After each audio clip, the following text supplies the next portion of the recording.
નમસ્તે વિદ્યાર્થી મિત્રો, લાસ્ટ લેક્ચર ની અંદર આપણે ચેપ્ટર નંબર 11 ની અંદર સ્વાધ્યાય 11.1 ની પહેલી રચના તથા અલગ અલગ માપના ખૂણાઓ કેમ દોરવા, જેમ કે 30, 60, 90 અને 120 આ ચાર ખૂણાઓ કેમ દોરવા તથા લંબ દ્વિભાજક રેખાખંડનો કેમ દોરવો એની આપણે ચર્ચા કરી ચૂક્યા છીએ। તો હવે બાળકો નવો ટોપિક લઈને હું આવ્યો છું, વર્તુળના સ્પર્શકો કેવી રીતે દોરવા। વર્તુળના સ્પર્શકો કેવી રીતે દોરવા, બરોબર। એટલે કે સ્વાધ્યાય 11.2 ની 5 રચના આપણે ભણવાની છે। ઈ 5 રચના છે એ વર્તુળના સ્પર્શકની રચના છે, બરોબર, કે વર્તુળના સ્પર્શકો રચો। તો એમાંની 11.2 સ્વાધ્યાયની પહેલી રચના છે, 6 સેન્ટીમીટર ત્રિજ્યા વાળું વર્તુળ દોરો, તેના કેન્દ્રથી 10 સેન્ટીમીટર દૂર આવેલા બિંદુમાંથી વર્તુળના સ્પર્શકની રચના કરો। તો બાળકો સૌ પ્રથમ પેલું કામ આપણે શું કરશું, તો કે સૌ પ્રથમ પેલું કામ આપણે કરશું પક્ષ લખવાનું। તો કે પક્ષમાં શું હશે, તો કે તમને શું આપેલું છે, તો કે આપને 6 સેન્ટીમીટર ત્રિજ્યા વાળું વર્તુળ દોરો એવું કીધું છે, બરોબર। તો આપણે લખવાનું અહીંયા 6 સેન્ટીમીટર ત્રિજ્યા વાળું વર્તુળ આપેલ છે। ચાલો હવે નેક્સ્ટ બીજું શું લખવાનું, તો કે કૃત્ય લખવાનું। કૃત્યમાં શું આવશે, તો કે કૃત્યની અંદર શું આપણે દોરવાનું છે તે લખવાનું। તો આપણે શું દોરવાનું છે, તો કે કેન્દ્રથી 10 સેન્ટીમીટર અંતરે જે બિંદુ આવેલું છે એ બિંદુમાંથી સ્પર્શકો બનાવવાના છે, બરોબર। તો લખવાનું છે વર્તુળના બહારના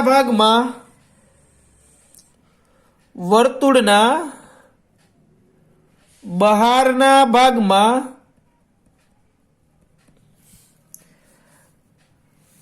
બિંદુ P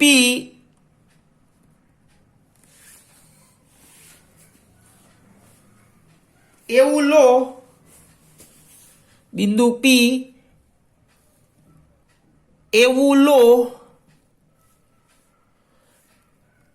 જેથી OP બરાબર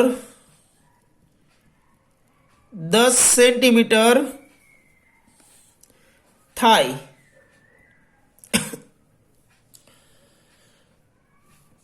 ત્યારબાદ બિંદુ P માંથી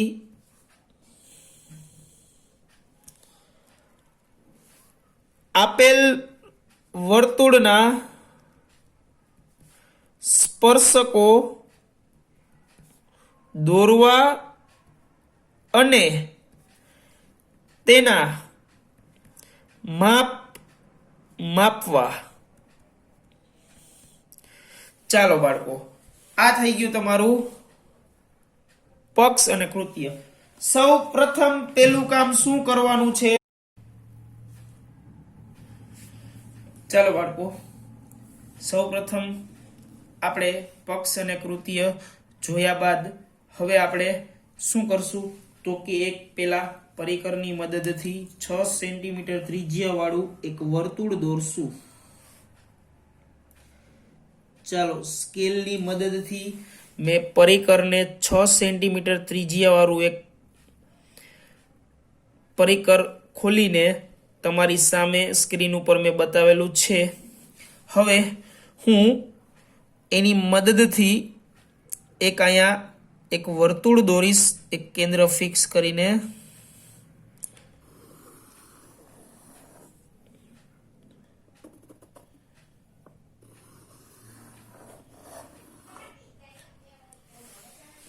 ચાલો અહીંયા મેં વર્તુળનું કેન્દ્ર ને હું નામ આપું છું O। હવે કેન્દ્રથી 10 સેન્ટીમીટર આવેલ 10 સેન્ટીમીટરના અંતરે એક બિંદુ પી લેવાનું છે. 10 સેન્ટીમીટરના અંતરે બિંદુ પી લેવાનું છે.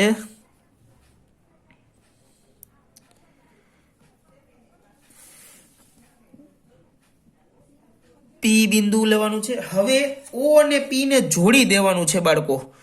તો ઓ અને પી ને જોડી દો એટલે શું થશે?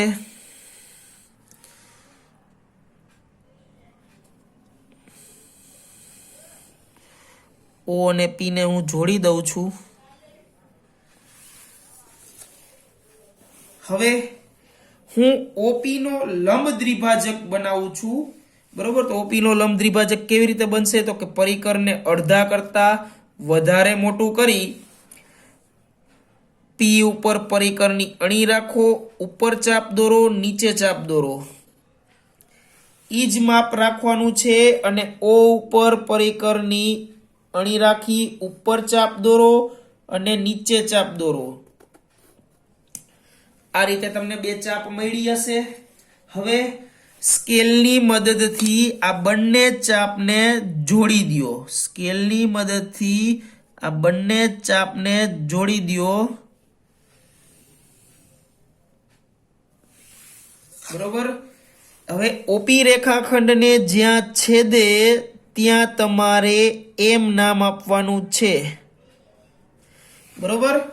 હવે તમે એમ નામ આપ્યું હશે એટલે ઓ એમ છે એ તમને કેટલું મળશે? તો કે 5 સેન્ટીમીટર મળશે. અને એમ પી છે એ તમને કેટલું મળશે? તો કે 5 સેન્ટીમીટર તમને મળશે.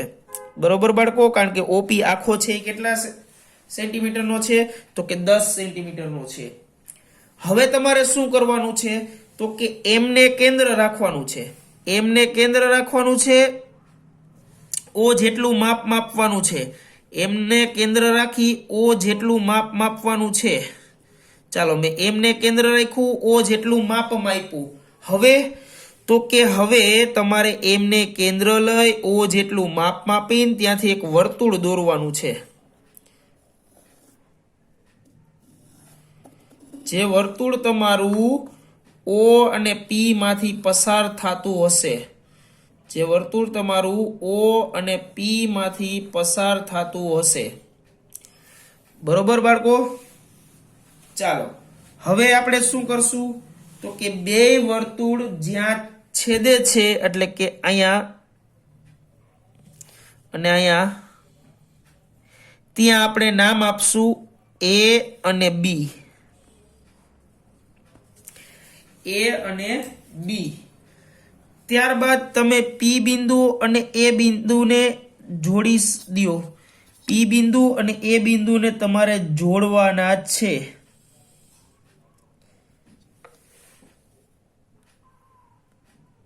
પી બિંદુ અને એ બિંદુને તમારે જોડવાના છે.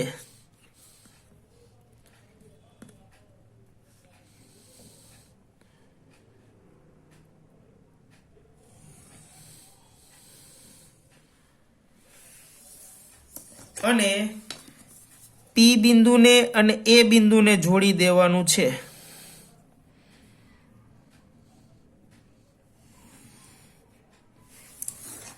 આ થઈ ગયા વર્તુળના સ્પર્શકો. આપણે સાથે સાથે એના માપ પણ શું કરવાનું હતું?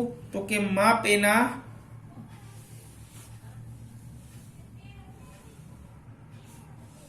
માપવાના છે. તો આપણે એનું માપ માપશું.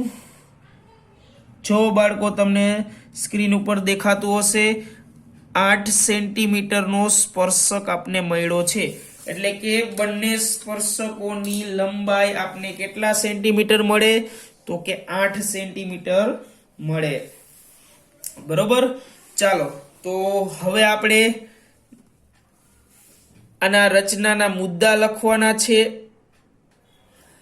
ચાલો બાળકો, આપણે જે રચના દોરી એના આપણે રચનાના મુદ્દા લખવાના છે. તો હું અહીંયા હેડિંગ બાંધું છું, રચનાના મુદ્દા. એમાં પેલો મુદ્દો શું? તો કે મેં કેટલા સેન્ટીમીટર ત્રિજ્યા વાળું વર્તુળ દોર્યું હતું? તો કે 6 સેન્ટીમીટર ત્રિજ્યા વાળું વર્તુળ દોરેલું હતું તો પેલું પોઈન્ટ શું આવશે? સૌ પ્રથમ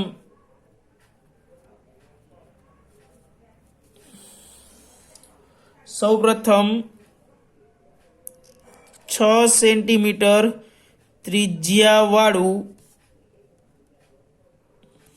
વર્તુળ દોરો તથા તેના કેન્દ્રથી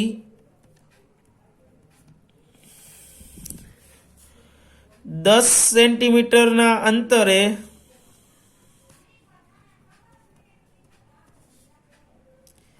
બિંદુ પી લો. ચાલો બીજો પોઈન્ટ શું આવશે? તો કે ઓપી ને જોડો. ઓપી ને જોડો, આપણે જોડી દીધું હતું ને, ઓપી ને જોડો તથા તેનો લંબ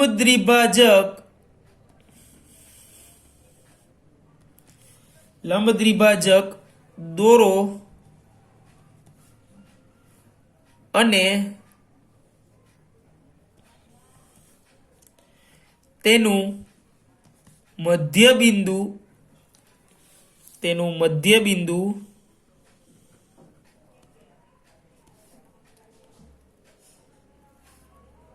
એમ મેળવો. ચાલો ત્રીજો પોઈન્ટ, એમ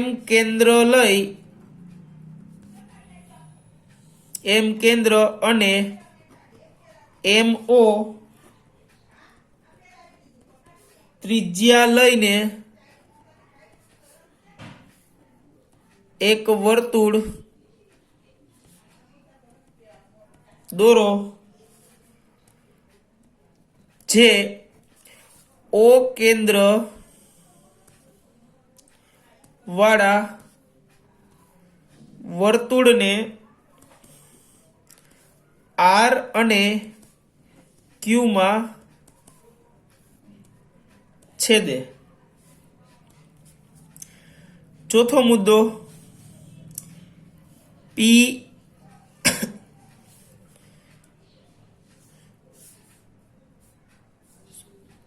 સોરી બાળકો, અહીંયા A અને B બિંદુ આપણે લીધેલા છે. A અને B માં છેદે. PA અને PB ને જોડો.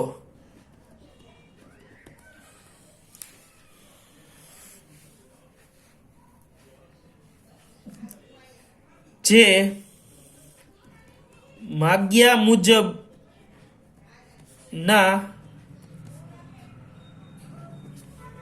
મુજબના સ્પર્શકો છે તેની લંબાઈ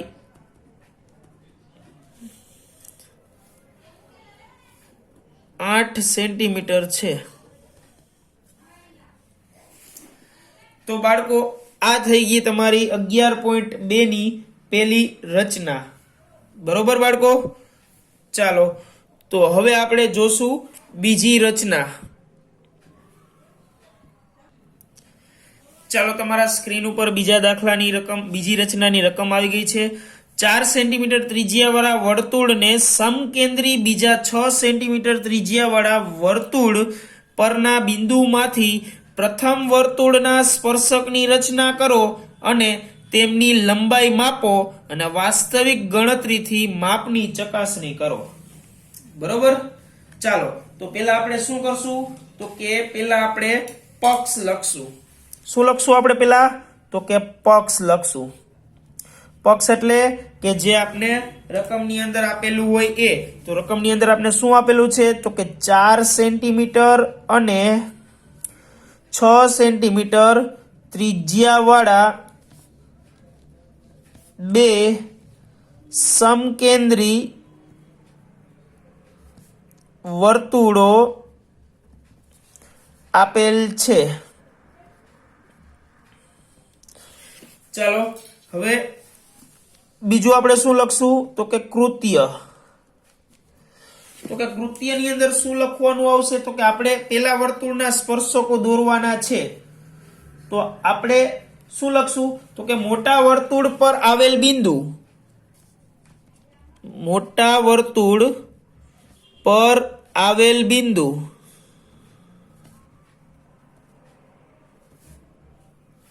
પી માંથી નાના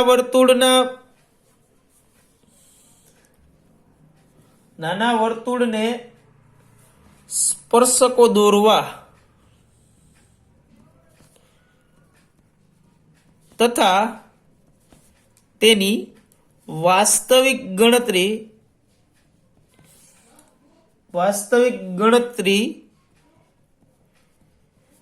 થી માપની ચકાસણી કરવી. તો પેલા તો આપણે શું કરશું? તો કે પેલા આપણે પરિકરને 4 સેન્ટીમીટર ખોલશું. જો બાળકો મેં સ્કેલની મદદથી 4 સેન્ટીમીટર પરિકર મોટું કર્યું. હવે હું અહીંયા એક વર્તુળનું કેન્દ્ર લઈ અને એક વર્તુળ દોરવાનો છું.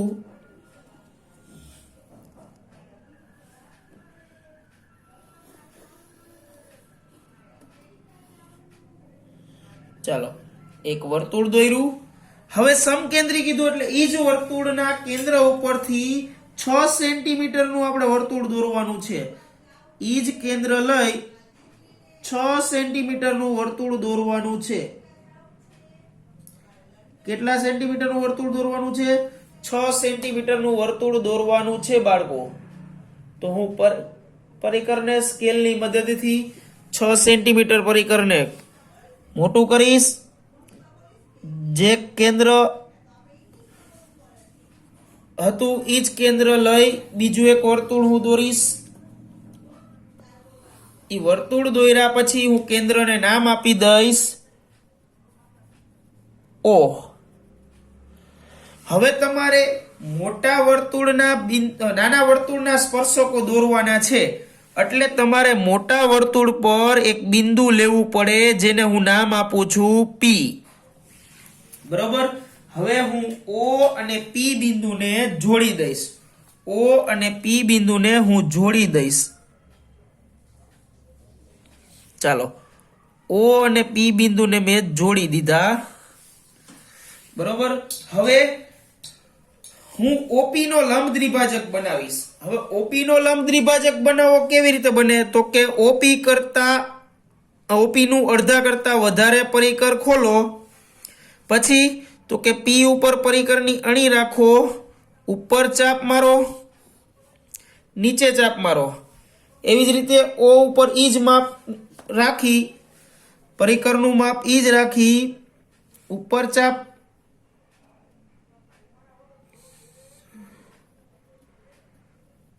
ચાપ દોરો અને નીચે ચાપ દોરો. બરોબર બાળકો. હવે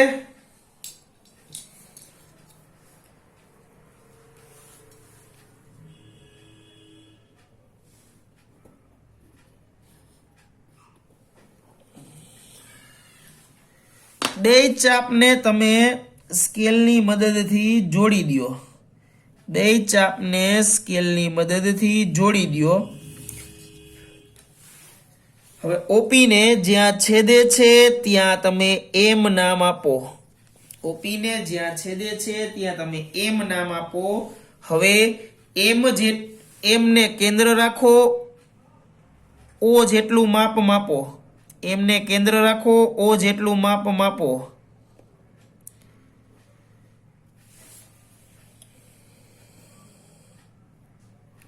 હવે M ને કેન્દ્ર રાખી O જેટલું માપ માપ્યું. હવે ત્યાંથી એક વર્તુળ દોરવાનું ચાલુ કરો. ઈ વર્તુળ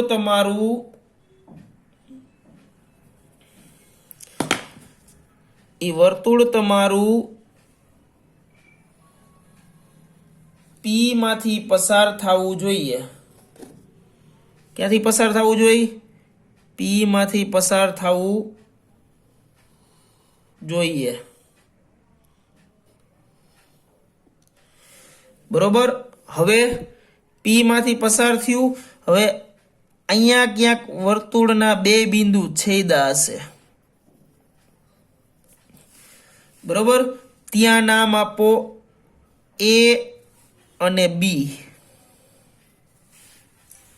હવે તમે પી એ અને પી બી ને જોડી દો. પી એ અને પી બી ને જોડી દો.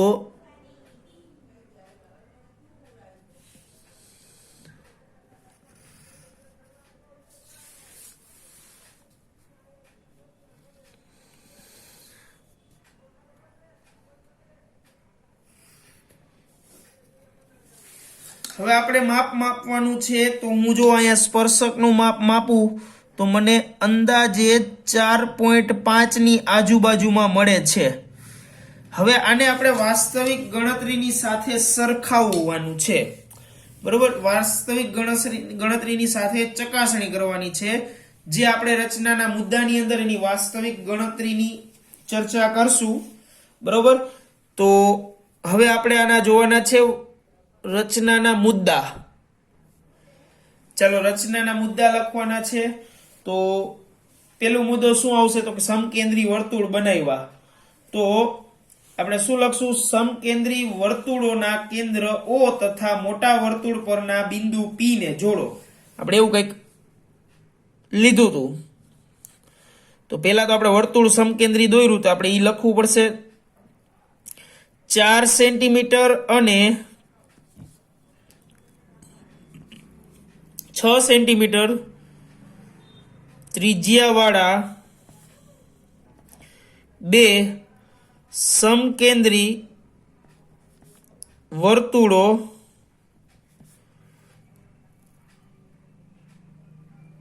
દોરો. બીજો મુદ્દો શું આવશે? મોટા વર્તુળ પર P ને લો. મોટા વર્તુળ પર P ને લો. ત્યારબાદ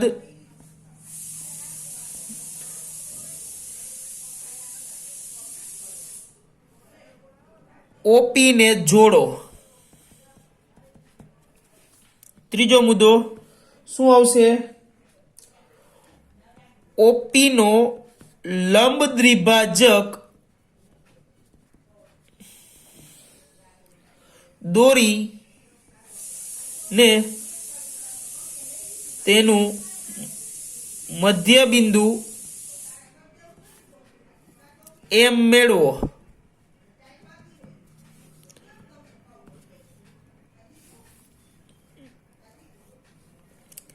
એમ કેન્દ્ર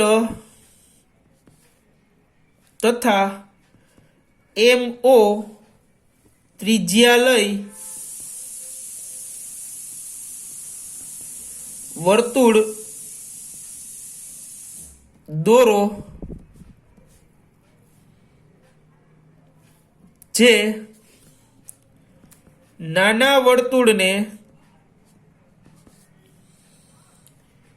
A અને B માં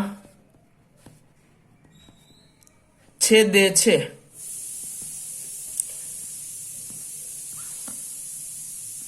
PA અને PB ને જોડો.